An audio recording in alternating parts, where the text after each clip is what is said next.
Nipende kumtambulisha mchungaji mwenzangu msaidizi, naomba simame.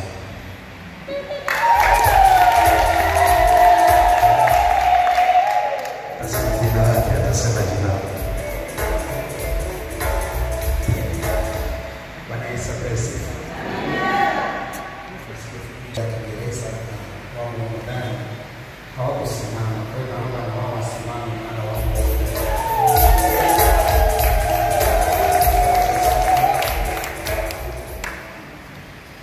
Asante sana Baba Askofu, kwa kuwa baraza liko chini ya dini na mimi namsaidia, nitaamrisha tena baraza la kanisa kama mchungaji.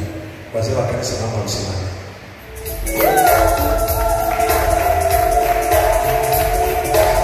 Asante sana Baba Askofu. Bwana Yesu asifiwe sana. Ungane mkono na maisha yana hewani.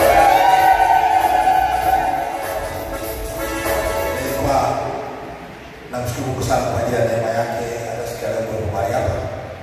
Baba Askofu, sasa karibu sana. Kanisa na tunakupenda na pia tunapenda na dawati yako. Hili daraja naomba liweze kuimarika. Jina langu linaitwa Mchungaji Kefa Mluku. Kwa neno la Mungu ni kwa Yesu. Naomba nisimame sana mkaribu Baba Vika. Najua yeye anapaka kuongea, basi aweze kuongea. Piga makofi kwa Baba.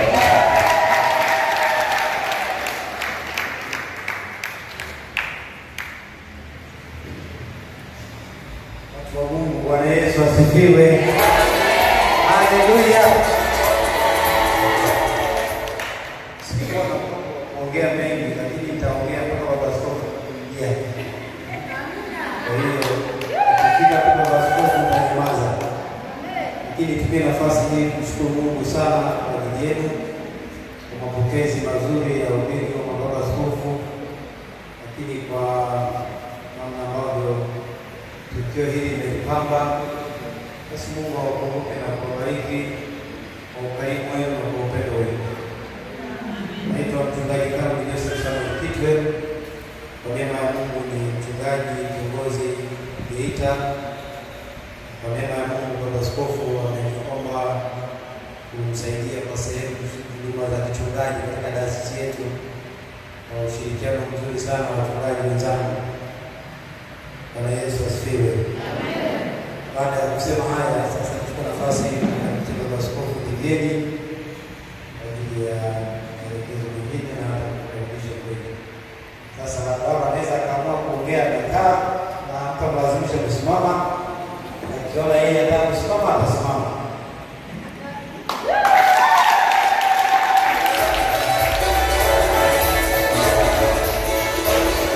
Bwana Yesu asifiwe.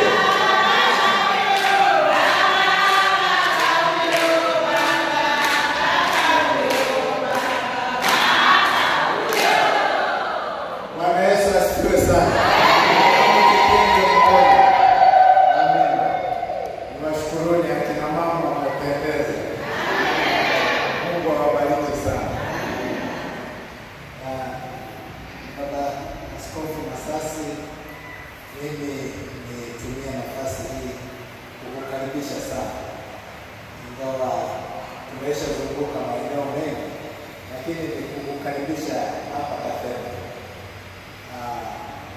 Lakini nikushukuru sana kukubali ombi niliyokuletea. Najua ilikuwa sio nyepesi.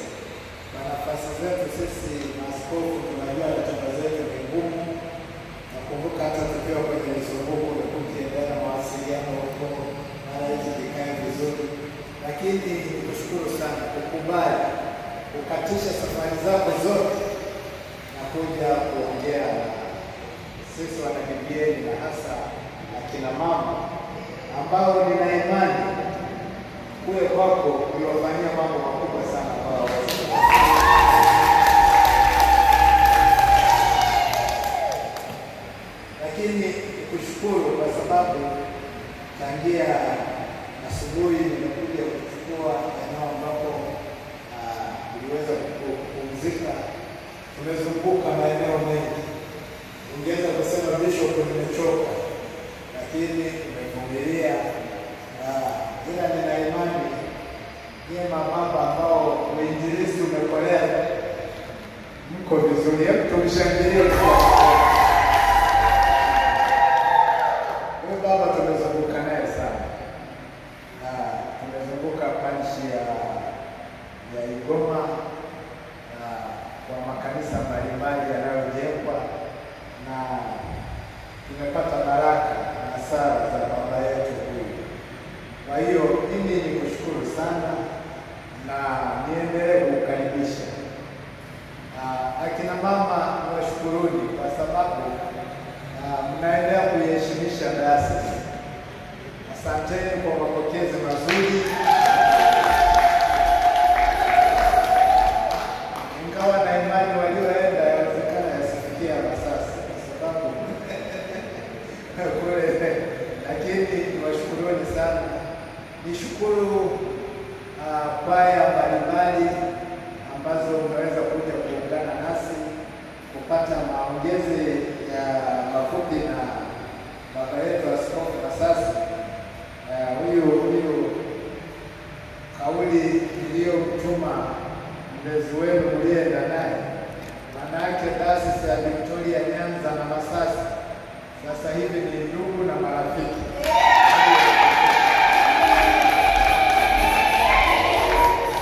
Tunashukuru sana, lakini kipekee nishukuru baraza la wazee wa kanisa. Asanteni kuungana nasi. Mungu awabariki sana.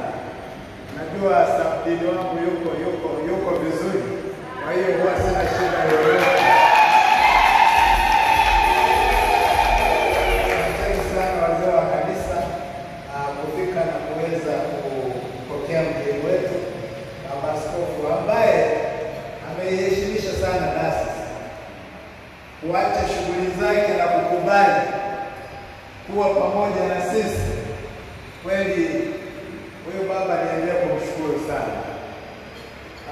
Na sisi kama tulivyotamka kuwa mara nyingi Masasi na Biblia, yaani wewe muda wote kama una kwaya itume kama, lakini vile vile kuna wengine walionidokeza, na mimi nikwambie tu kuwa hii ulikuwa unapita kutoka taarifa, ulikuwa unapita tu, lakini panga hata wiki nzima au mbili uje unisaidie na kipaimara huko.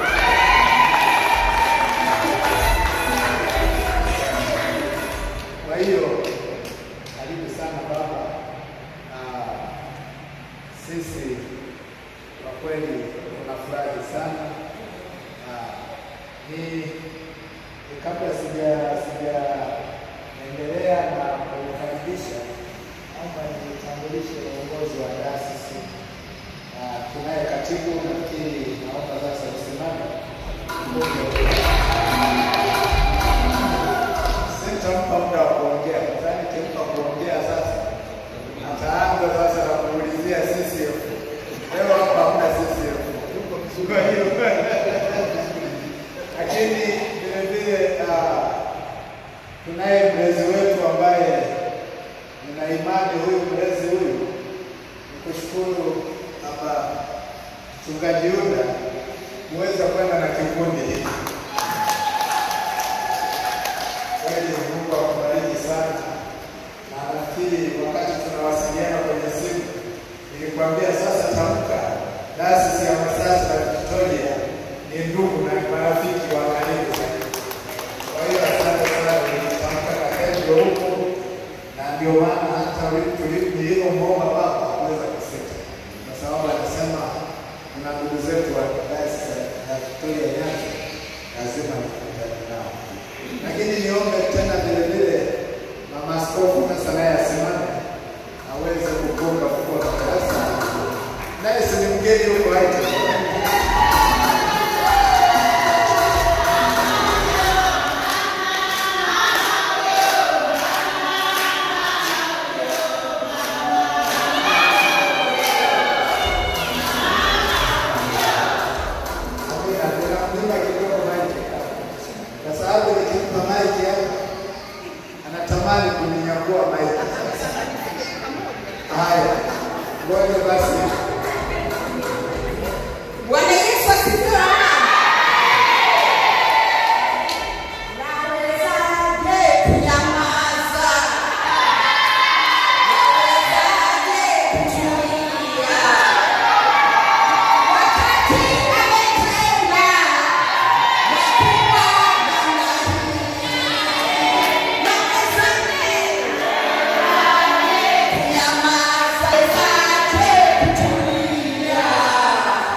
Kiongozi wa ratiba nafikiri nimkaribisha au bado kuna nafasi, kuna vitu vinaendelea, tutamkaribisha baadaye.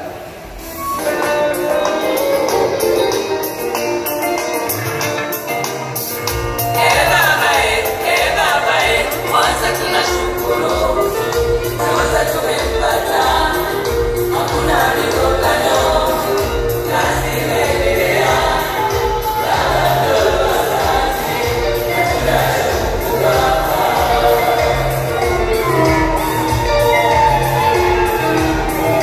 Wewe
viongozi wote, karibuni sana. Nianze kutambulisha tu viongozi.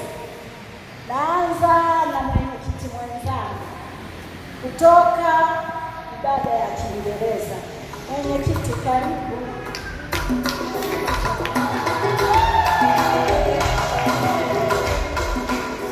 Wa Kiswahili naomba usimame. Katibu msaidizi Kiswahili naomba usimame. Katibu ibada ya Kiingereza naomba usimame.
Tukiwaacha watatuacha na watasema sisi mtatuacha, ngoja tuache muone. Tuna wainjilisti wazuri sana wanaotusaidia huduma hii. Naomba wainjilisti wasimame. Tunasaidia sana, lakini mwinjilisti mwingine hayupo. Bwana abariki sana.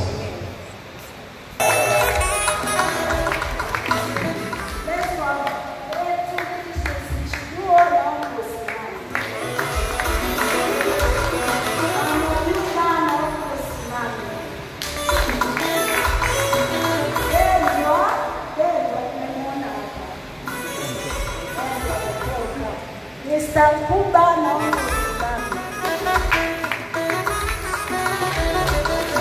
lakini pia ninaona uongozi wa kwaya ambao walikuwa uongozi wa umati kwanza ambao walikuwa hawajafika. Naomba mwenyekiti Mwenyekiti msaidizi, nimekuona, naomba usimame nami.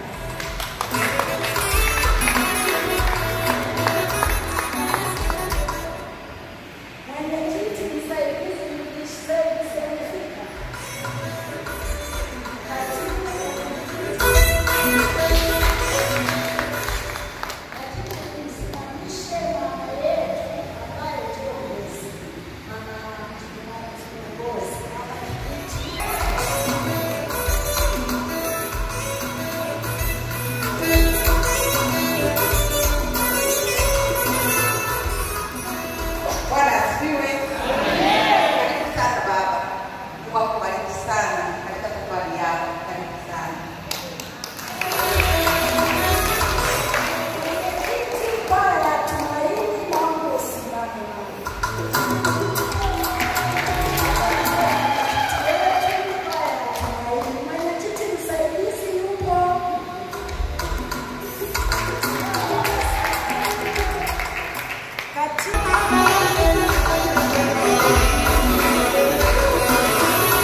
Baada ya sana hiyo, wale wenye zawadi, maneno mazuri ya kumpa Baba Askofu Masasi, itakuwa muda wake wa kupokea, na baada ya zawadi tutamkaribisha Baba Askofu aweze kuzungumza.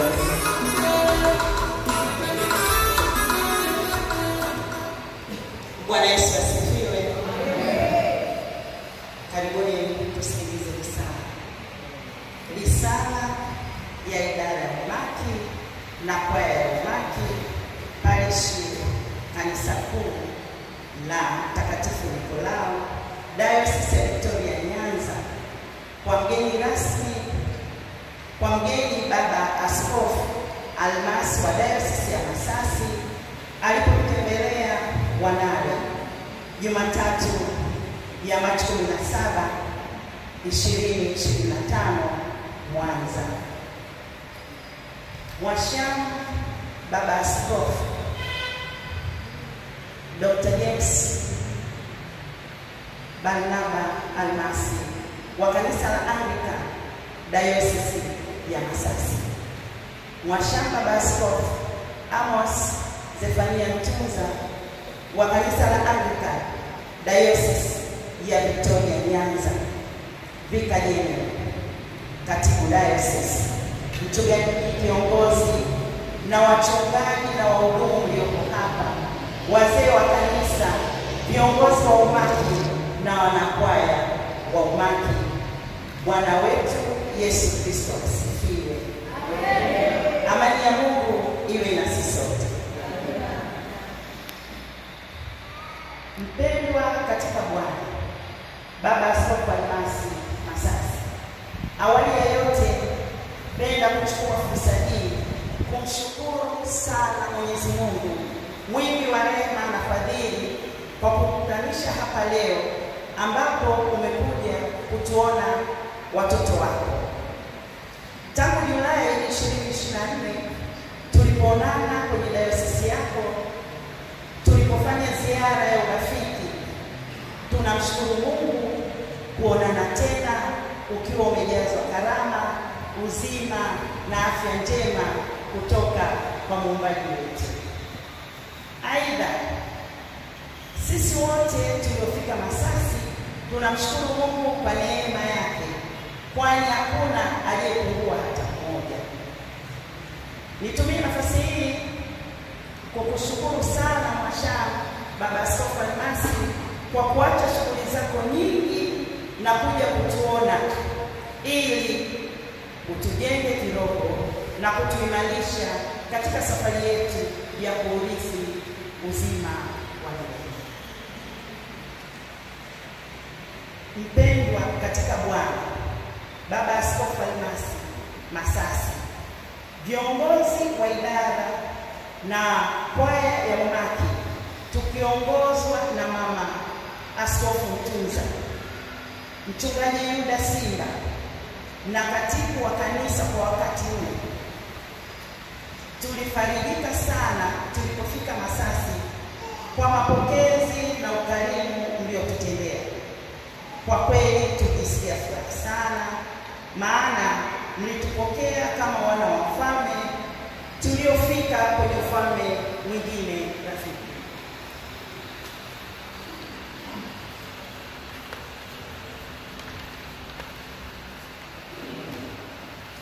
Hakika tuliona upendo wenu wa hali ya juu sana kwetu. Tunakumbuka wengine tulikuwa watawa kwa siku chache. Tulipokuwa huko na tulifunza kanuni za utawa ambazo ni pamoja na kuwa wanyenyekevu, kuwa na unyenyekevu, kuwa mtu wa sala, kufuata utakatifu na kadhalika. Kimsingi, safari yetu ya Masasi ilikuwa yenye faida nyingi kwetu na tulibarikiwa sana. Tulipata historia ya kanisa Anglican Tanzania, kwani Masasi ni moja ya makanisa ya kwanza kujengwa hapa Tanzania. Ziara hii muhimu ilituleta pamoja Masasi na DVN kupata fursa ya kubadilishana mbinu na uzoefu katika huduma kama watumishi wa Kristo na mawakili wa siri za Mungu. Wakorintho wa kwanza 4 mstari wa kwanza. Wapendwa, mpendwa katika Bwana Baba Askofu Almasi Masasi, tunaendelea kushukuru kwamba pamoja na kujifunza mambo ya kiroho hatukukomea hapa. Ulituwezesha kufika nchi ya jirani Msumbiji, ambayo sisi wote tulikuwa hatujawahi kufika tangu tuzaliwe. Maana kwenye kundi miongoni mwetu tulikuwa na watu wa zaidi ya miaka 70. Hivyo hiyo ilikuwa neema ambayo ulitufadhili. Tulipata pia nafasi ya kulitembelea daraja la umoja baina ya Tanzania na Msumbiji, daraja linalotembea.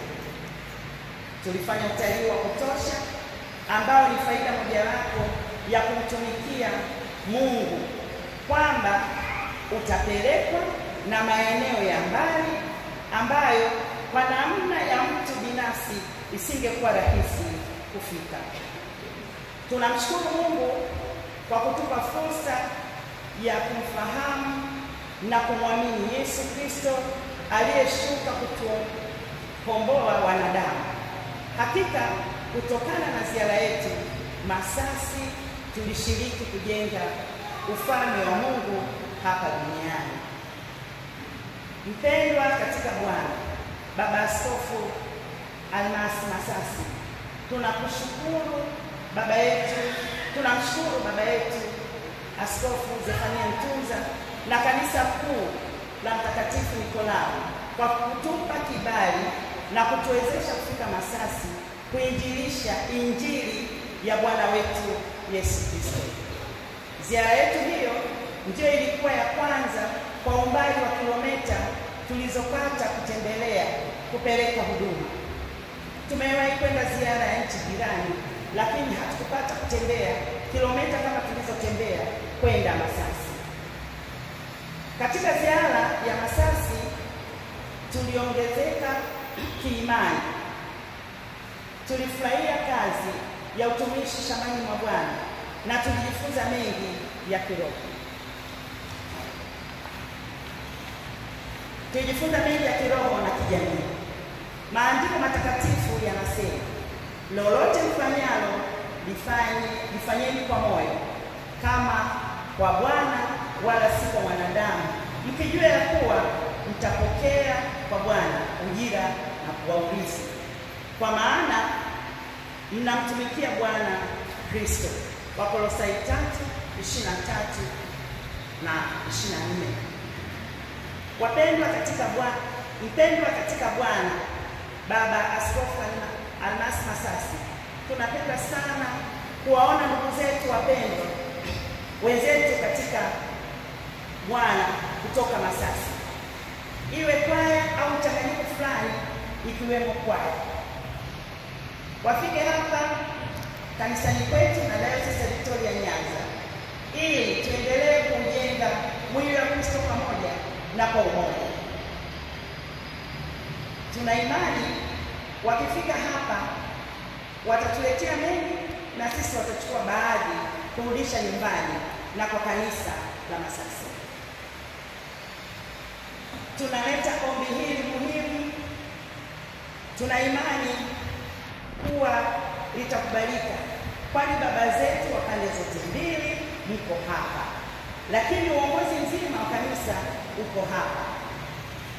Tunaomba mseme neno ili ndugu zetu wa Masasi wafike hapa kwetu. Tunasisitiza hili kwani wageni ni baraka. Mpendwa katika Bwana, Baba Askofu Almas Masasi, kwa kuhitimisha, tunapenda kukushukuru tena kwa kuja kutuona na kututia moyo kwa ajili ya kazi ya Mungu. Tunakupongeza kwa utendaji kazi mzuri shambani mwa Bwana katika nafasi ambayo Mungu amekubariki katika kuleta maendeleo kiroho kwa watu na kwa kanisa la Mungu. Tupelekee salamu zetu za upendo kwa Mama Askofu Almasi, samahani, wahudumu na walei wote wa Masasi. Tunawapenda na tunapenda kushirikiana katika mambo yote ya kiroho na kijamii. Pia tunamshukuru baba yetu Askofu Ntunza kwa kutuwezesha kuwa na mahusiano na Dayosisi ya Masasi. Mwenyezi Mungu baba yetu, tunamuumba mbingu na nchi, atubariki sote. Kwa heshima na taadhima, naomba kuwasilisha risala ya idara na kwaya ya umati. Asanteni kwa kunisikiliza. Bwana Yesu asifiwe. Ongeza makofi. Ongeza makofi tena. Baba amepokea risala. Asante sana. Bwana Yesu asifiwe. Bwana Yesu asifiwe. Mbona mmepooza? Tayari,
Wakristo ambao wameguswa binafsi na tunao Wakristo kutoka Masasi.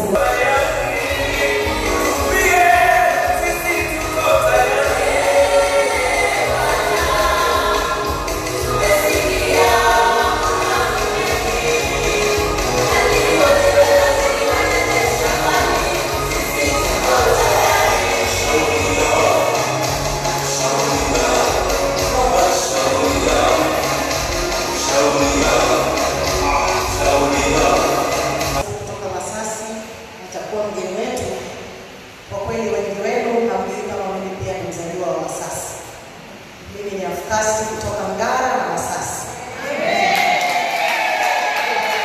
Ni makua wa kijiji cha Namalenga.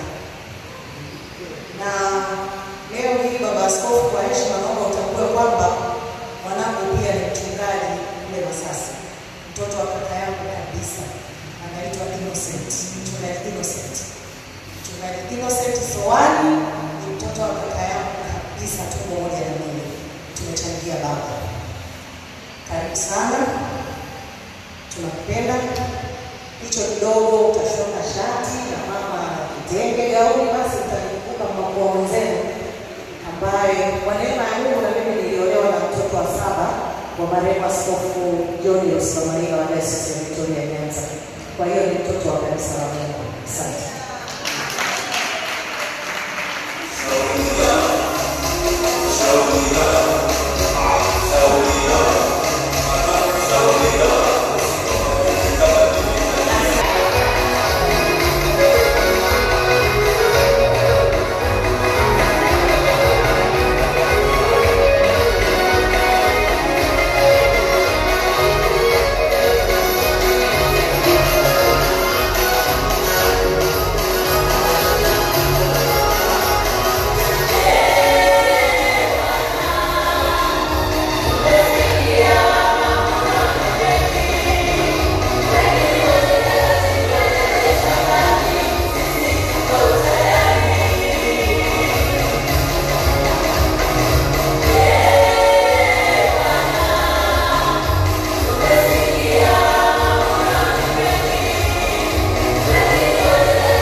Wanasifiwe.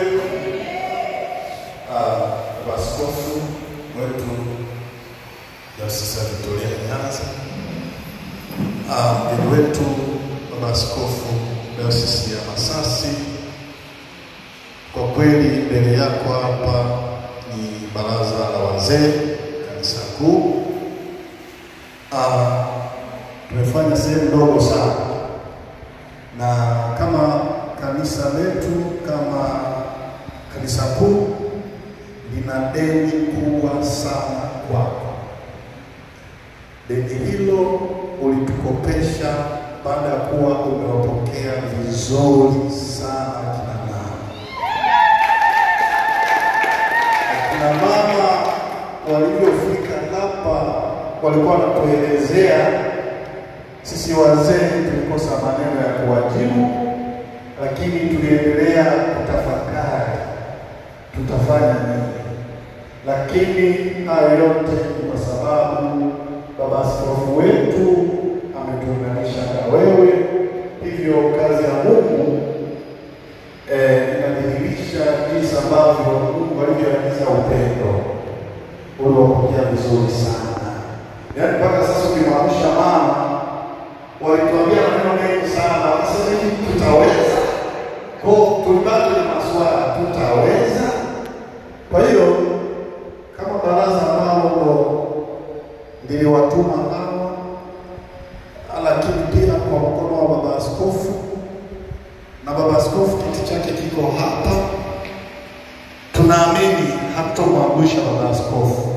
Kwa hiyo hiki kidogo ambacho tumekitoa ni sehemu ndogo sana sana, hivyo tuna deni, lakini tuna imani kuna siku basi na sisi tutafurahisha wana dayosisi ya Masasi kama ulivyofurahisha kina mama wetu.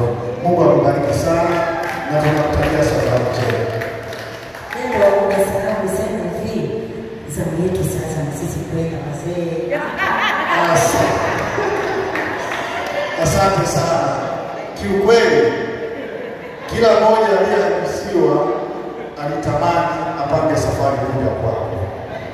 Kwa nadhani nimeshindwa kuongea tokali, ilitakiwa kwanza tuwe tumeteta na baba askofu. Sasa basi kwa sababu nilileta baba, wazee wanahitaji wakajifunze upendo kule Masasi. Asante. Asante sana ili warudishe namna hiyo wakati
tumejitahidi kuona namna tunavyoweza kumwachisha asiendelee kunyonya vidole, imeshika. Hata tulipompa pilipili baba aliendelea. Kwa hiyo tumeamua kumvisha suruali kubwa ili muda wake mwingi ashikilie suruali.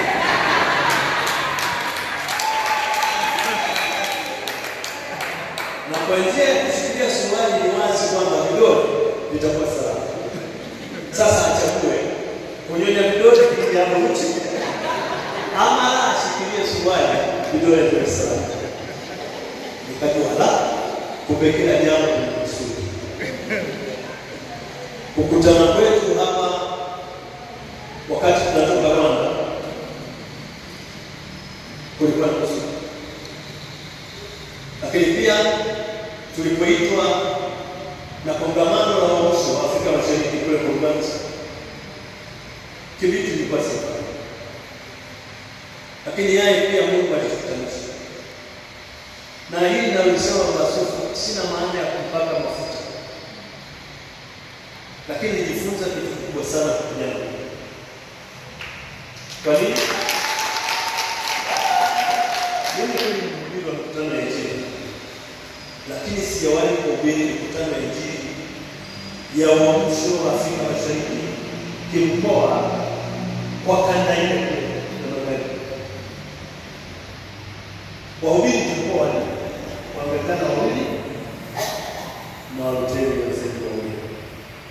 Kwa hiyo lazima tujitenge ili tupambane nani aanze na nani aanze. Wenzetu waluteni wote hawakuwa watendaji, na wao wakasema aanze wakasema. Mbuka mimi kwanza wakina mama Juma hawa. Basi huyu yalisema anaonyesha kidole cha askofu. Huyu akasema jamani, baba askofu asianze. Ni vema sisi tuvuke, tuanze kuvuka. Yote nataka kwa tuvuke. Baba askofu akifika atengeneze. Unajua ni kitu gani? Kwa hiyo wenzetu walikubalia. Kwa hiyo wakamwanza mama, baadaye kaja ndugu yangu huyu, baadaye kaja mtu mzima, na jioni kaja ili tujenge heshima sana sana sana sana. Pia hata kwanza ibada ya chakula cha Bwana nilikuwa nafuatilia, kwa sababu wengine wakiwa wahubiri wa Injili taratibu za kanisa wanazifuata. Kwa hiyo wanapoteza identity. Huyu alikuja na kasoro yake, alikuja na kasuku yake, alikuja na sindora yake, alikuwa vizuri. Kwa hiyo wanataka kuwa vizuri, lakini pia ibadani alikuwa vizuri. Sasa kwa mimi ambaye ni askofu, lakini pia askofu mwenye utaratibu, ilikuwa ni kupendeza yote.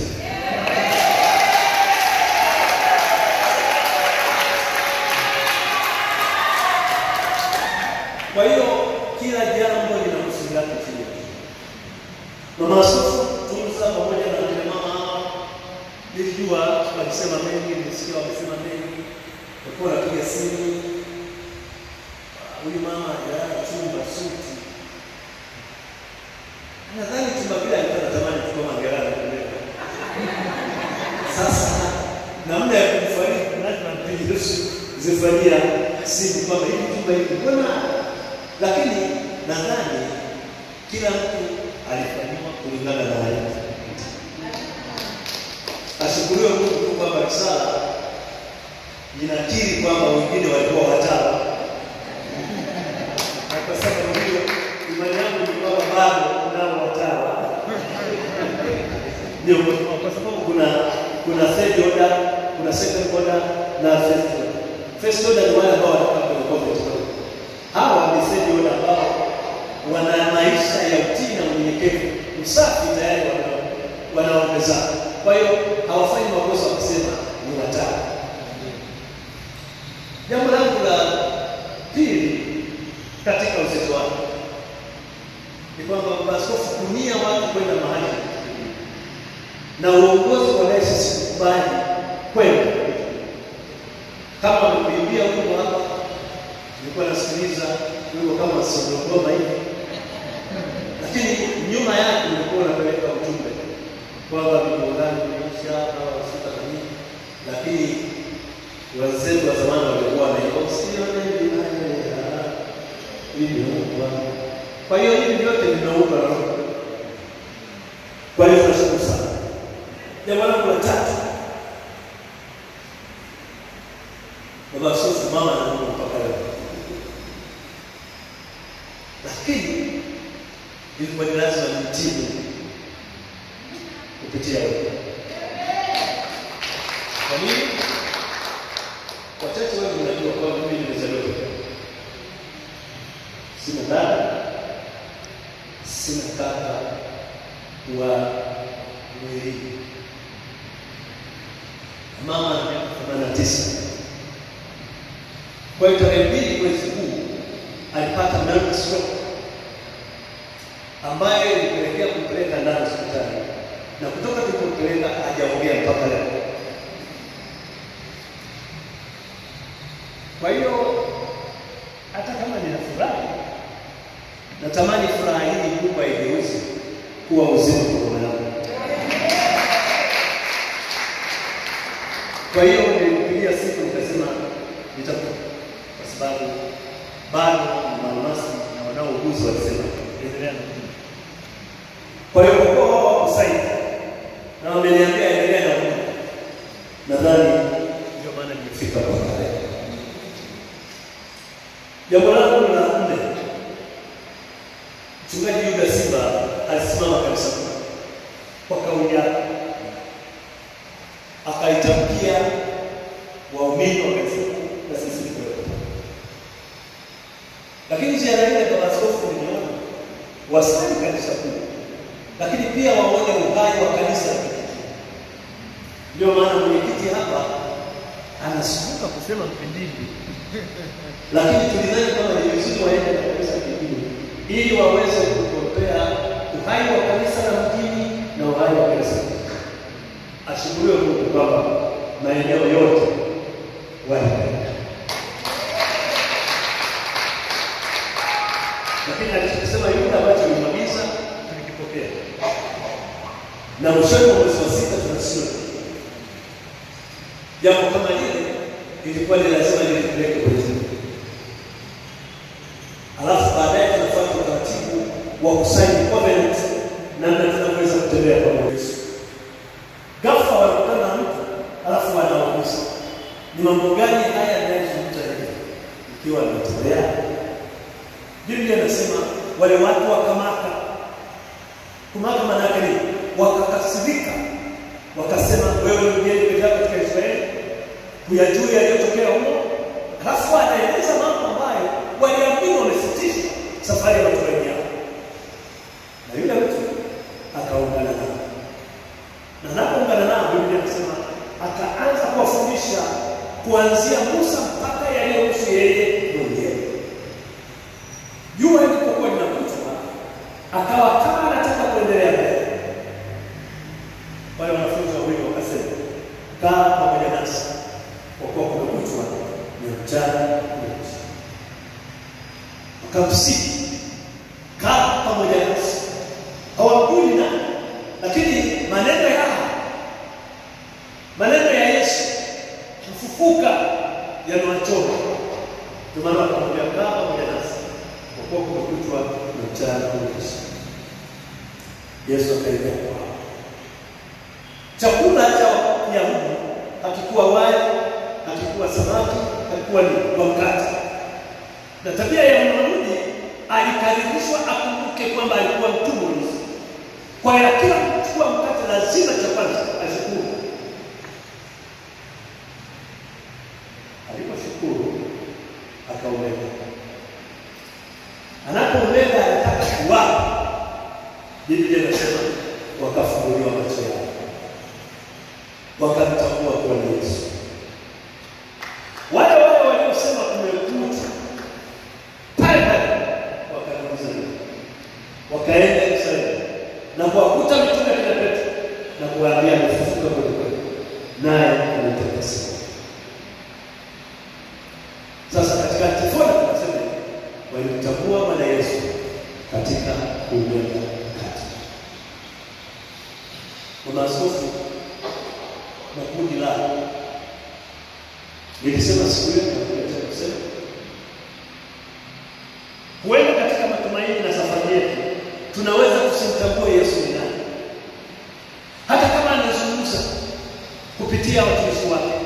Kuna wakati ambao macho yetu yanafungwa tusimjue Yesu ni nani, iwe ni nyumbani, iwe ni kazini, iwe ni kwenye biashara, iwe ni kanisani, iwe ni ofisini. Kuna maeneo kabisa tunaweza tukashindwa kujua Yesu. Lakini katika kukaribishana macho yetu yanafunguliwa na kujua Yesu ni nani. Kuna sentensi moja hapa huko mwishoni imeandika kwamba tunaamini safari ya Masasi ilitufungua kwa upya, kujenga ufalme na kutuhakikishia uzima wa milele. Kumbe ukarimu unatuhakikishia uzima wa milele.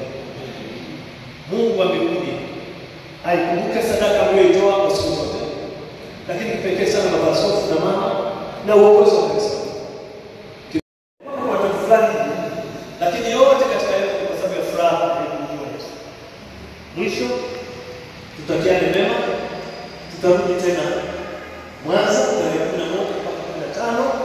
Nitakuwa mnenaji wa neno kura mkutano wakati wa National Conference ya Uganda. Na kama ni wakati wa kuona kama kubatiza, tutawasiliana na baba askofu. Lakini mwisho ninawapenda bure katika jina la Yesu.